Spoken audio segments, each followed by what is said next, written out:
Hi guys! Welcome back to my channel, and for today's video, samahan ninyo ako na mag-rant dahil sobrang punong-puno na ako sa pagbibigay ng sobrang lawak na pasensya at pag-unawa dito sa isa sa mga staycation na tinuluyan namin last month ni Bobby, which is sa Azure Staycation by Viz.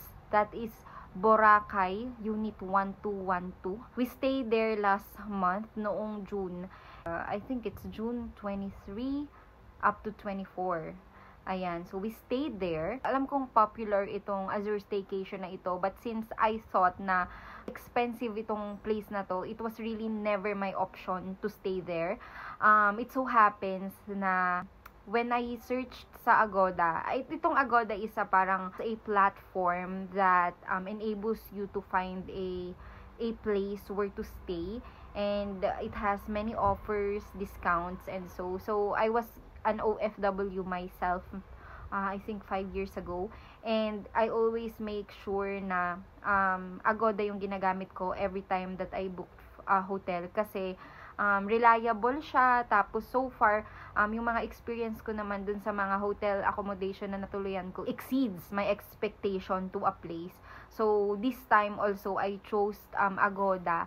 And dito kasi sa Agoda, you can filter what you wanted to find in a place.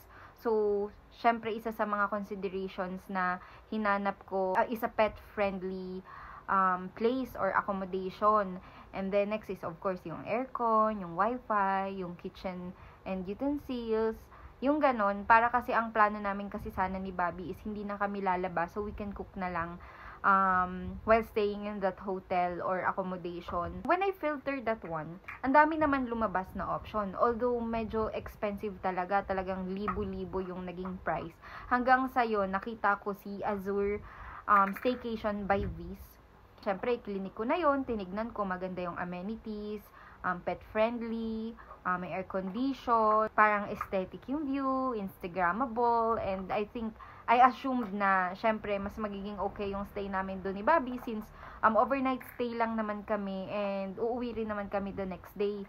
And considering the price, okay na rin siya para sa price. So, ito na yung pinili namin ni Bobby. Pero bago ko binook yung Azure Staycation by Viz, I see to it, and I assure myself kung they really allow pets dun sa accommodation nila. And easily, they answered it with a yes.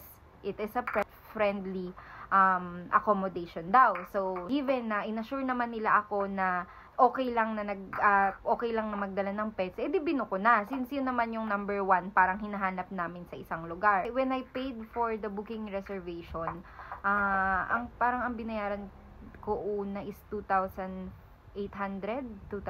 I forgot, 2,500 to 2,800 yung range. I thought, okay na. Kasi ganun naman ako dati dun sa mga ibang tinuluyan ko eh. Kabayad ko, wala na akong iisipin. Pagdating ko sa Pilipinas, ma-check-in kami ng asawa ko and that's it. Wala na akong parang, yung pinaka-hassle na lang is why, when they ask you to present your ID. Kasi, yung time na yon wala akong valid Philippine ID. Kasi nga, syempre, OFW ako and most all ng IDs ko nun are already expired, so it was difficult for me. Ayoko namang i-present noon yung passport ko. So that was the yung pinaka-hassle nung time ko. Hanggang sa di nagbayad na nga ako ng booking reservation ko. Tapos I received an email to confirm na nakabook na nga daw ako, and parang ma-secure yung reservation, I have to pay for a security deposit to get the GAF and security pass kineme. Gate pass kineme, basta yun. So sabi ko, bakit may security deposit? Tapos yung part kasi na kailangan mo mag-submit ng ID nung magsi-stay, tsaka yung list ng guest mo, is understandable naman yun. Kasi nag-stay na rin ako this year sa SMDC. Ganun din yung ginawa ng mama ko. Hiningan ako ng valid ID, tapos nilista yung kami ng mga kapatid ko, kasi yun lang yung allowed na mag-stay sa SMDC nung time na yun. Hindi nag-submit ako. Tapos, hindi ko nakukuha. Sabi ko, ba't hindi ko nakukuha yung GAF and yung security pass? Di nag-PM na ako sa kanila. And, dun ko nalaman na hindi nila yung ibibigay unless i-secure ko yung security deposit. And when I asked how much the security deposit is, they said na 3,800 for 1 day. Tapos, it's incremental. Tumataas siya depende sa araw ng stay mo. So, since kami ni Bobby is overnight stay lang, our security deposit fee is 3,800, which is doblet kalahati dun sa binayaran ko dun sa reservation. So, I was really doubtful if I am to cancel my reservation kasi ang mahal nung security deposit. Pero iniisip ko kasi, nabasa ko kasi doon na when you cancel your booking, parang 75% or 85% lang yung mare-refund mo, hindi yung entire nung binayad mo. So, syempre, sayang. Iniisip ko, security deposit, nung nagstay ako dati sa Atrium, parang pinagbayad kami ng 1,500. Tapos, na-refund naman yun on the day na nag-check out kami. Kasi, chine-check naman kasi nung mga staff, yung hotel accommodation, yung room nung kapag upon check out. This time, iba siya, iba yung policy. Pero syempre, I am really being considerate enough and knowing that iba-iba yung policies in every establishment. Syempre, I complied. I was reassured that it will be refunded 14 days after the checkout.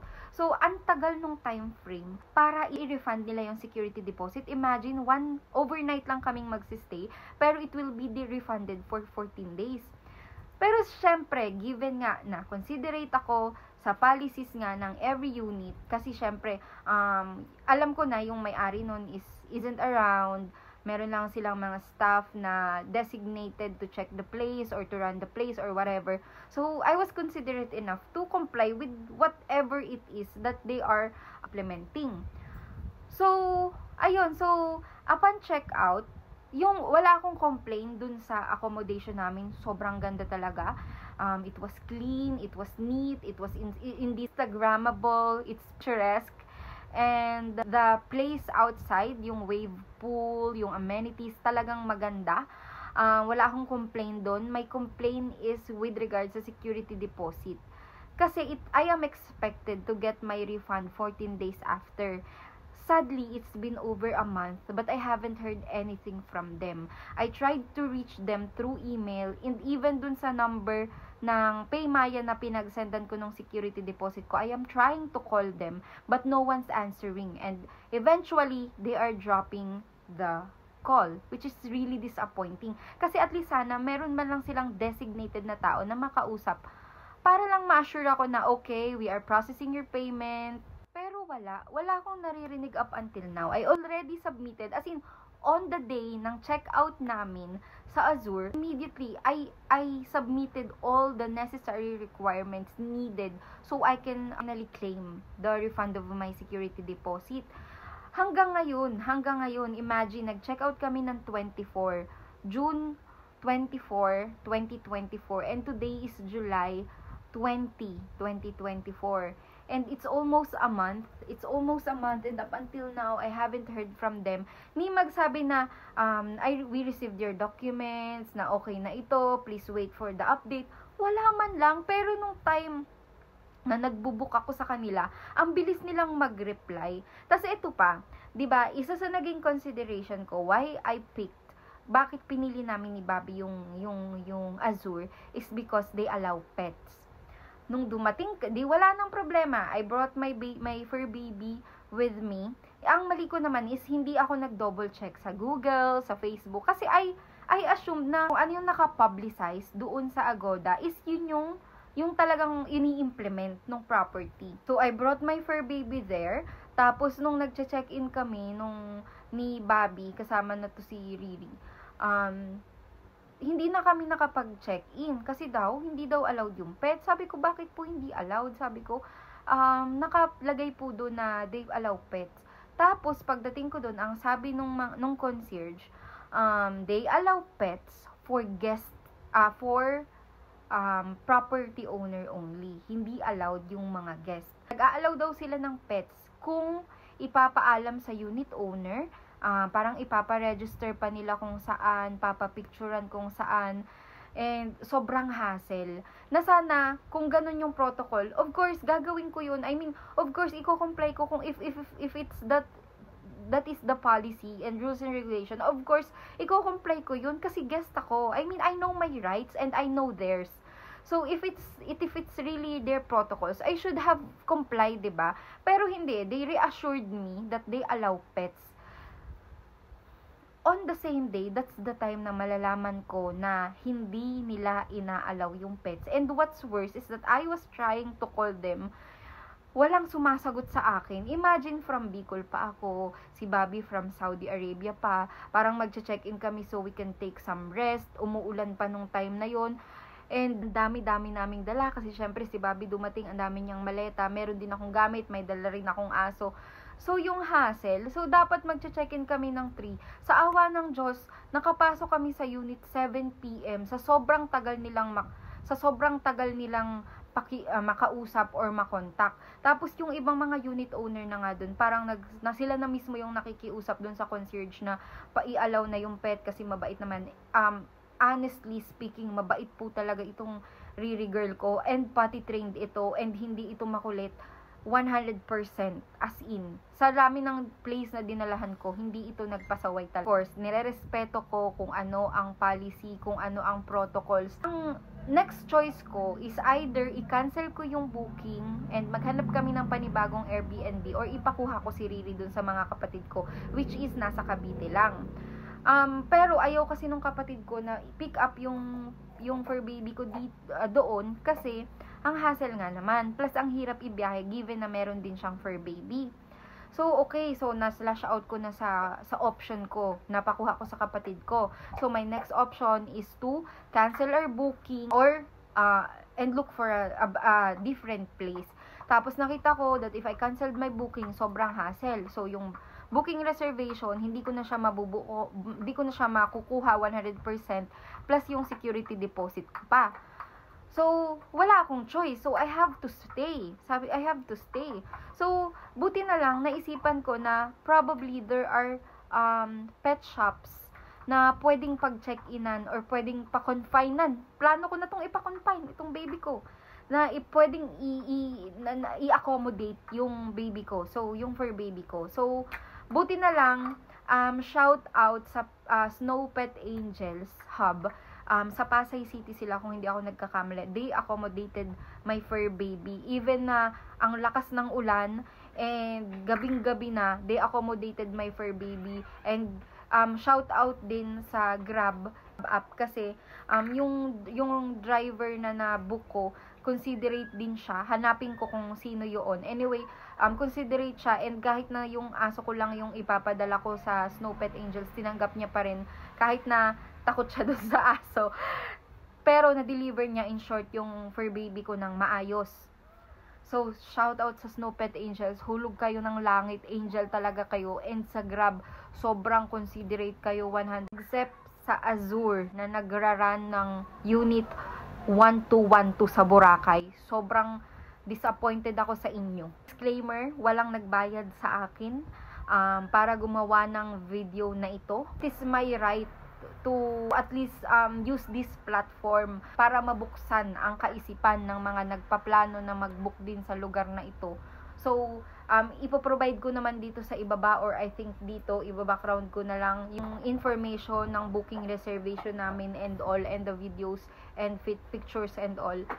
So, nakaka-disappoint lang kasi ang dali-dali yung parang alam mo yun, parang ang tiyaga-tiyaga nila na i-publicize, na i-commercialize, na mag-reply nung time na naniningil sila. Tapos ngayon na meron naman din silang responsibility bilang representative or unit owner, hindi nila ma-provide. Alam nyo, iniwan nyo naman yung unit ng maayos, ng malinis. So, 2024 na-scam na rin ba kayo ng Azure? Kasi ako, oo, na-scam ako. As in, sabihin na natin na 3,800. 3,000 kasi parang naghingi ako ng discount eh. So, hindi 3,800 yung binigay ko. I believe that's 3,100 plus lang. Kasi nakapag-discount ako. Kasi nga, overnight lang naman ako. So, kahit na ganun lang yun, malaking halaga yun para sa amin. Hindi po kami anak mayaman na ang bilis-bilis makuha ng pera. Lahat po ng sentimo na meron kami ay pinaghihirapan namin.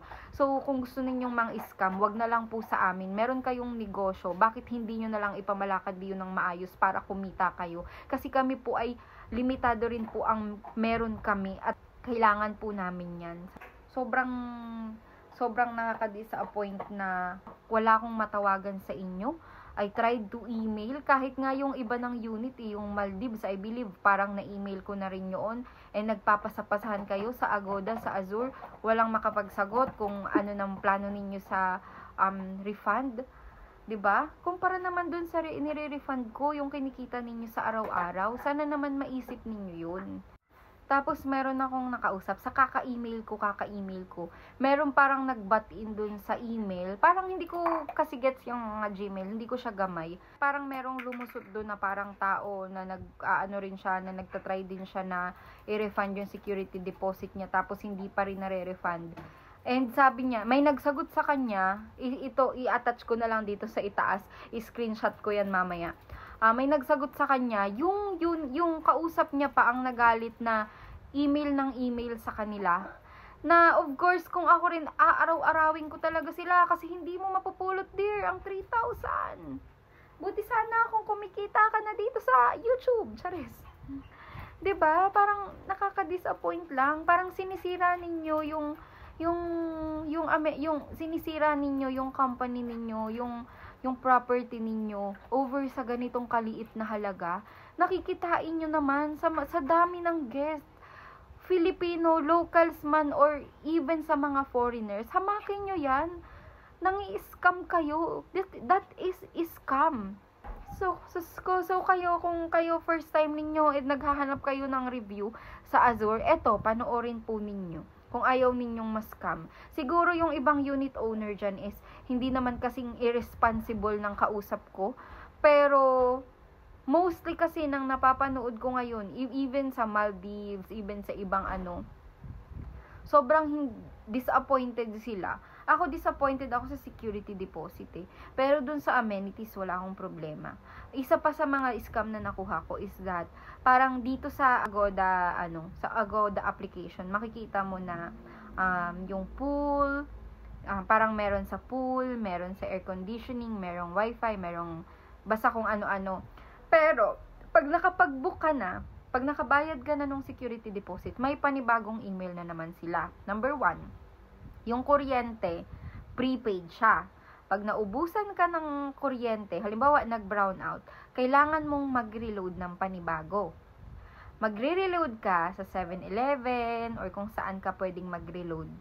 Tapos magbabayad ka ng disconnection fee kasi naputol yung kuryente mo.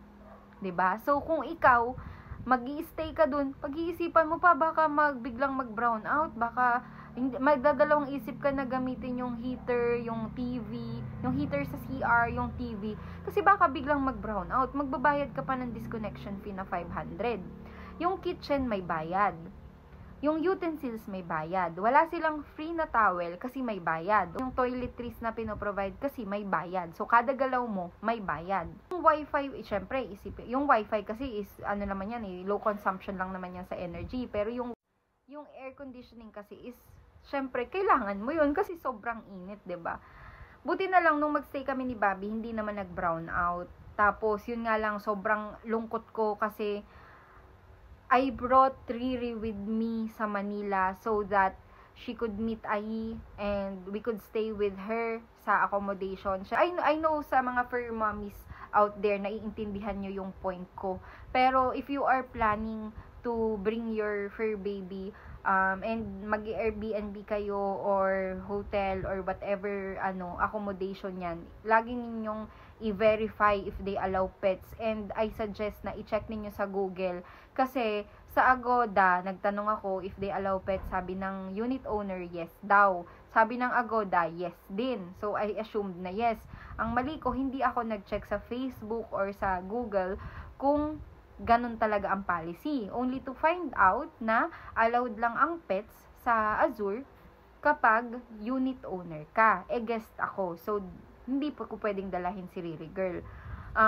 If you are planning or insist na dalahin ninyo yung fur baby ninyo, you can call or contact the unit owner itself para matanong sila kung okay lang ba sa kanila kung magdadala ka ng pet, and they will give you, I think, clearance na i-allow ka nila na dalahin yung pet.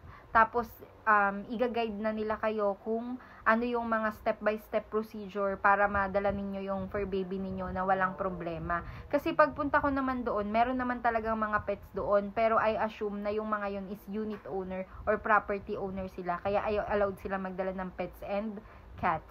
So, yun lang, na sobrang nilamon ako ng anxiety nung time na yun kasi knowing na nasa iisang lugar kami ni Riri, naka-check-in siya sa hindi ko pa nakita na pet hub kasi pinadeliver ko lang si Riri, hindi ko na-check kung ano yung itsura nung lugar na pagtutuluyan ni Riri, pero pinagkatiwalaan ko pa rin. Good thing na katiwa-tiwala naman talaga ang Snow Pet Angels. So, shout out sa kanila ng sobra-sobra. The next day, kinuha ko si Riri and yun, okay rin naman, masayang-masaya rin naman si Riri. So, sana lang makatulong itong video na ito sa inyo and sana makarating din to sa Azure para matulungan ako na ma-expedite yung pag-refund ng security deposit na ibinayad ko and para na lang hindi mapamarisan and sana kumbaga, mai-prevent nilang mangyari ulit ito sa mga susunod na transaction or magbubuk sa kanila. Kasi, sobrang hindi healthy and sobrang nakaka-stress talaga na araw-araw magre-remind ka sa parang wala kang kausap. 'Di ba? Nakaka-stress. So, sana nakatulong tong video na ito. At sana ay marepanda yung security ba? Kasi sayang, marami pa akong pwedeng bayaran gamit yung pera na yun. Tapos, ang hirap-hirap nilang i-contact. Dapat marunong kayo, guys. Azure by V. Marunong dapat kayo sa, pag-keep ng promise ninyo. Hindi yung ganyan. Nang i-scam kayo eh. 'Di ba? Grabe, sobrang grabe kayo. Sobrang hassle ninyo. Aanhin ninyo yung magandang accommodation, magandang stay kung ganyan din naman ang trato ninyo, 'di ba? Kakainis eh. So that is my video for today. Salamat guys sa pagpayag sa akin na mag-rant ngayon lang. Sobrang nadi-disappoint talaga ako and sobrang nanggigigil talaga ako kasi wala akong makausap eh. Wala akong ma-reach out sa any contact person or any contact number, even email. Alam mo yung kahit sana yung automated yung response na we received your email, kineme, ganyan. Wala man lang. As in, para kang may kausap na galing sa past, 'di ba? Nakakainis. So, this is my video for today. Thank you guys for watching and sana sa mga susunod na video is ma-update ko kayo kung ano ang nangyari sa istoryang to. So, thank you guys. Have a great day. Bye.